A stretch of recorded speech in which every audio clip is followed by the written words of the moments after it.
ಚಾಮರಾಜಪೇಟೆಯಲ್ಲಿ ಹಸುವಿನ ಕೆಚ್ಚಲು ಕೊಯ್ದ ಪ್ರಕರಣಕ್ಕೆ ಸಂಬಂಧಪಟ್ಟಂತೆ ಬಿಜೆಪಿ ರೈತ ಮೋರ್ಚಾದಿಂದ ಫ್ರೀಡಂ ಪಾರ್ಕ್ನಲ್ಲಿ ಪ್ರತಿಭಟನೆ ನಡೆಯಲಿದ್ದು ಸಿಎಂ ವಿರುದ್ಧ ಪಶುಸಂಗೋಪನಾ ಸಚಿವರ ವಿರುದ್ಧ ಧಿಕ್ಕಾರ ಕೂಗಿ ಆಕ್ರೋಶ ವ್ಯಕ್ತಪಡಿಸುತ್ತಿದ್ದಾರೆ. ರೈತ ಮೋರ್ಚಾದ ಕಾರ್ಯಕರ್ತರು ಪ್ರತಿಭಟನೆಯನ್ನ ಮಾಡುತ್ತಿರುವುದು ಕೆಚ್ಚಲು ಕೊಯ್ದ ಪ್ರಕರಣಕ್ಕೆ ಸಂಬಂಧಪಟ್ಟಂತೆ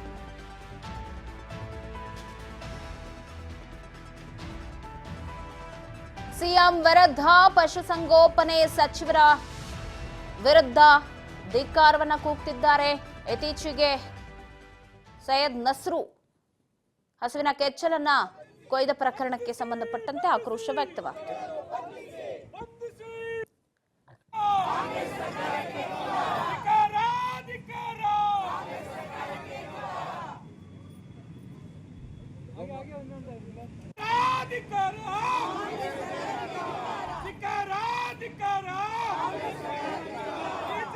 ಕಾಂಗ್ರೆಸ್ ಸರ್ಕಾರಕ್ಕೆ ಭಾರತ್ ಮಾತಾ ಕಿ ಜೈ, ಭಾರತ್ ಮಾತಾ ಕಿ ಜೈ. ನೀತಿಗೆಟ್ಟ ಕಾಂಗ್ರೆಸ್ ಸರ್ಕಾರಕ್ಕೆ ನೀತಿಗೆಟ್ಟ ಸರ್ಕಾರಕ್ಕೆ ನೀತಿಗೆಟ್ಟ ಕಾಂಗ್ರೆಸ್ ಸರ್ಕಾರಕ್ಕೆ.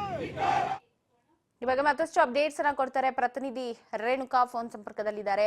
ರೇಣುಕಾ, ಈಗಾಗಲೇ ಚಾಮರಾಜಪೇಟೆಯಲ್ಲಿ ಹಸುವಿನ ಕೆಚ್ಚಲೇನು ಕೊಯ್ದಿದ್ರು, ಆ ಪ್ರಕರಣಕ್ಕೆ ಸಂಬಂಧಪಟ್ಟಂತೆ ಈ ಹಿಂದೆ ಬಿಜೆಪಿ ನಿಯೋಗ ನಿನ್ನೆ ಹೋಗಿ ಭೇಟಿಯನ್ನ ಕೊಟ್ಟಿತ್ತು ಸ್ಥಳಕ್ಕೆ.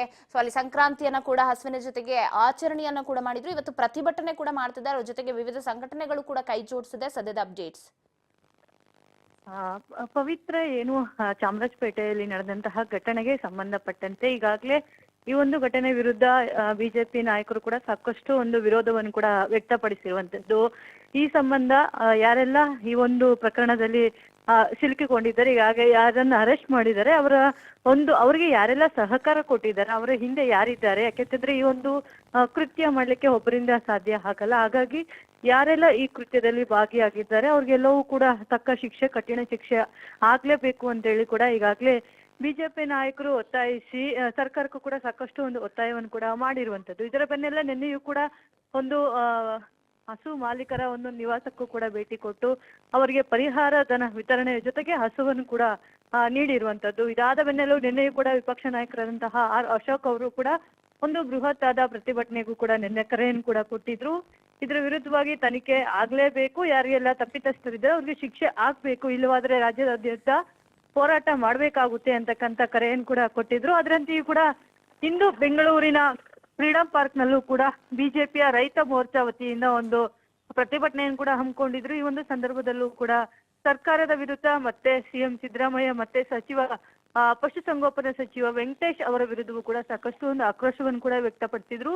ಇದಕ್ಕೆ ಸಂಬಂಧಪಟ್ಟಂತೆ ಈಗ ಇಷ್ಟಾದ್ರೂ ಕೂಡ ಯಾವುದೇ ರೀತಿಯಾದಂತಹ ಸಚಿವರಾಗ್ಲಿ ಸಿಎಂ ಆಗ್ಲಿ ಕ್ರಮಕ್ಕೆ ಮುಂದಾಗ್ತಾ ಇಲ್ಲ. ಅದರ ಬದಲಿಗೆ ಹಸುಗಳನ್ನ ನೀಡ್ತೀವಿ, ಪರಿಹಾರ ನೀಡ್ತೀವಿ ಅಂತಕ್ಕಂಥ ಉಡಾಫೆ ಮಾತುಗಳನ್ನ ಆಡ್ತಾ ಇದ್ದಾರೆ. ಇದರಿಂದ ಸಾಕಷ್ಟು ನೋವು ಉಂಟಾಗಿದೆ ನಮಗೂ ಕೂಡ, ಮತ್ತೆ ಮಾಲೀಕರು ಕೂಡ ಇದರ ವಿರುದ್ಧವಾಗಿ ಅಸಮಾಧಾನವನ್ನು ಕೂಡ ವ್ಯಕ್ತಪಡಿಸ್ತಾ ಇರುವಂತದ್ದು. ಹಾಗಾಗಿ ಹಸುವನ್ನ ನೀಡುವುದರ ಮೂಲಕ ಈ ಒಂದು ಸಮಸ್ಯೆ ಬಗೆಹರಿಯಲ್ಲ. ಹಾಗಾಗಿ ಇದಕ್ಕೆ ಸಂಬಂಧಪಟ್ಟವ್ರು ಯಾರೆಲ್ಲ ಇದ್ದಾರೆ ಅವ್ರಿಗೆಲ್ರಿಗೂ ಕೂಡ ಕಠಿಣ ಕ್ರಮ ಹಾಕ್ಲೇಬೇಕು, ತನಿಖೆ ಆಗ್ಲೇಬೇಕು. ಮತ್ತೆ ಏನು ಈಗ ಗೋವನ್ನು ರಕ್ಷಣೆ ಮಾಡುವಂತಹ ಒಂದು ಈ ಒಂದು ನಿಟ್ಟಿನಲ್ಲೂ ಕೂಡ ಸರ್ಕಾರ ಯಾವುದೇ ಕ್ರಮ ಕೈಗೊಳ್ತಾ ಇಲ್ಲ. ಹಾಗಾಗಿ ಇದರ ಒಂದು ಪರವಾಗಿಯೂ ಕೂಡ ಸರ್ಕಾರ ಯೋಚನೆ ಮಾಡಬೇಕು, ಗೋವುಗಳ ರಕ್ಷಣೆಗೂ ಕೂಡ ಮುಂದಾಗಬೇಕು ಅಂತಕ್ಕಂಥ ಆಕ್ರೋಶವನ್ನು ಕೂಡ ವ್ಯಕ್ತಪಡಿಸಿರುವಂತದ್ದು. ಇನ್ನು ಜೊತೆಗೆ ಏನು ಸಚಿವರಾದಂತಹ ವೆಂಕಟೇಶ್ ಮತ್ತು ಸಿಎಂ ಸಿದ್ದರಾಮಯ್ಯ ಅವರ ಒಂದು ಭಾವಚಿತ್ರಕ್ಕೂ ಕೂಡ ಸಗಣಿ ಬಳಿಯುವ ಮೂಲಕ ತಮ್ಮ ಒಂದು ಆಕ್ರೋಶವನ್ನು ಕೂಡ ಹೊರ ಹಾಕಿರುವಂತದ್ದು. ಇನ್ನು ಈ ಒಂದು ಹೋರಾಟ ಇಲ್ಲಿಗೆ ನಿಲ್ಲಲ್ಲ, ಮುಂದಿನ ದಿನಗಳಲ್ಲೂ ಕೂಡ ತೀವ್ರ ರೀತಿಯಾದಂತಹ ಹೋರಾಟವನ್ನು ಕೂಡ ನಾವು ಮಾಡ್ಬೇಕಾಗುತ್ತೆ.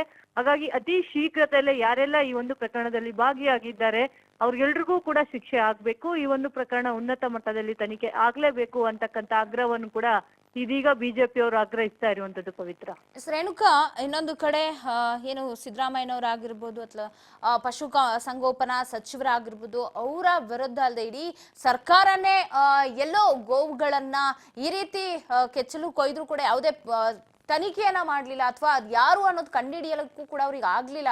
ಅವ್ರ ಜೊತೆಗೆ ಹಿಂದೆ ಸಾಕಷ್ಟು ಜನ ಇದ್ದಾರೆ ಅಂತ ನಿನ್ನೆ ನಾವು ಕೂಡ ಒಂದಷ್ಟು ಜನರ ಹೇಳಿಕೆಗಳನ್ನ ಗಮನಿಸಿದಾಗೆಲ್ಲೋ ಜಮೀರ್ ಅಹಮದ್ ಅವ್ರ ಮೇಲೂ ಕೂಡ ಸಾಕಷ್ಟು ಜನ ಹರಿಹಾಯ್ದಿದ್ದು ಕೂಡ ಹೌದು. ಇದೇ ವಿಚಾರಕ್ಕೆ ಸಂಬಂಧಪಟ್ಟಂತೆ ಇಲ್ಲಿ ಏನಾದ್ರೂ ಅವರ ಹೆಸರು ಪ್ರಸ್ತಾಪ ಆಯ್ತು ಮತ್ತೊಮ್ಮೆ ಅಂತ?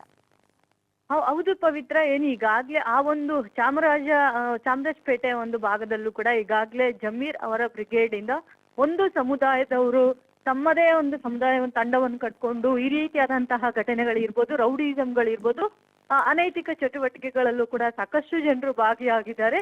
ಕೇವಲ ಇದಕ್ಕೆ ಸಚಿವರಾದಂತಹ ಜಮೀರ್ ಅಹಮದ್ ಅವರ ಒಂದು ಸಂಪೂರ್ಣ ಬೆಂಬಲವೂ ಕೂಡ ಇದೆ. ಅದರಿಂದ ಕೂಡ ಇಲ್ಲಿ ಯಾವುದೇ ರೀತಿಯಾದಂತಹ ಅನೈತಿಕ ಚಟುವಟಿಕೆಗಳಿಗೂ ಕೂಡ ಕಡಿವಾಣ ಆಗ್ತಾ ಇಲ್ಲ ಅಂತಕ್ಕಂಥ ಮಾತುಗಳನ್ನು ಕೂಡ ಈಗಾಗಲೇ ಬಿಜೆಪಿ ಅವರು ಹೇಳಿರುವಂತದ್ದು. ಇದರ ಬೆನ್ನಲ್ಲೂ ಕೂಡ ಈಗಾಗಲೇ ಬಿಜೆಪಿಯಲ್ಲಿ ಇರ್ತಕ್ಕಂಥ ರಾಜ್ಯಾಧ್ಯಕ್ಷ ಇರ್ಬೋದು, ವಿಪಕ್ಷ ನಾಯಕರು ಇರ್ಬೋದು, ಸಂಸದರು ಇರ್ಬೋದು, ಶಾಸಕರು ಕೂಡ ಸ್ಥಳಕ್ಕೆ ಭೇಟಿ ಕೊಟ್ಟಿದ್ದಾರೆ. ಆದ್ರೆ ಸರ್ಕಾರದಲ್ಲಿ ಇರ್ತಕ್ಕಂಥ ಯಾವೊಬ್ಬ ಶಾಸಕರು ಇರ್ಬೋದು, ಸಚಿವರು ಇರ್ಬೋದು, ಅದಕ್ಕೆ ಸಂಬಂಧಪಟ್ಟಂತ ಇಲಾಖಾ ಸಚಿವರು ಕೂಡ ಇನ್ನೂ ಕೂಡ ಭೇಟಿ ಕೊಡದೇ ಇರುವಂತದ್ದು ಕೂಡ ಸಾಕಷ್ಟು ಅನುಮಾನಗಳಿಗೂ ಕೂಡ ಎಡೆ ಮಾಡಿ ಕೊಡ್ತಾ ಇರುವಂತದ್ದು. ಇದರ ಬೆನ್ನಲ್ಲೇ ಕೂಡ ಈಗಾಗಲೇ ಬಿಜೆಪಿ ಅವರು ಕೂಡ ಸಾಕಷ್ಟು ಒಂದು ಆರೋಪವನ್ನು ಕೂಡ ಮಾಡ್ತಾ ಇರುವಂತದ್ದು. ಯಾರೋ ಒಬ್ಬ ಅಮಾಯಕನನ್ನು ಕೂಡ ಈಗಾಗಲೇ ಈ ಒಂದು ಪ್ರಕರಣದಲ್ಲಿ ಸಿಲುಕಿಸಿ ತನಿಖೆಯನ್ನು ದಾರಿ ತಪ್ಪಿಸುವ ಒಂದು ನಿಟ್ಟಿನಲ್ಲಿ ಸರ್ಕಾರ ಮುಂದಾಗಿದೆ.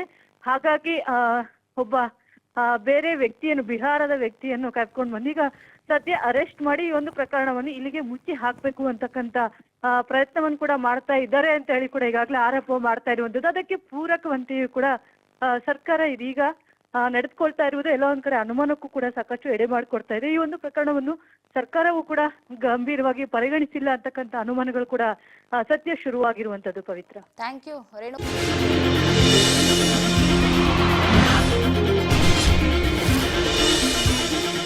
Thank you.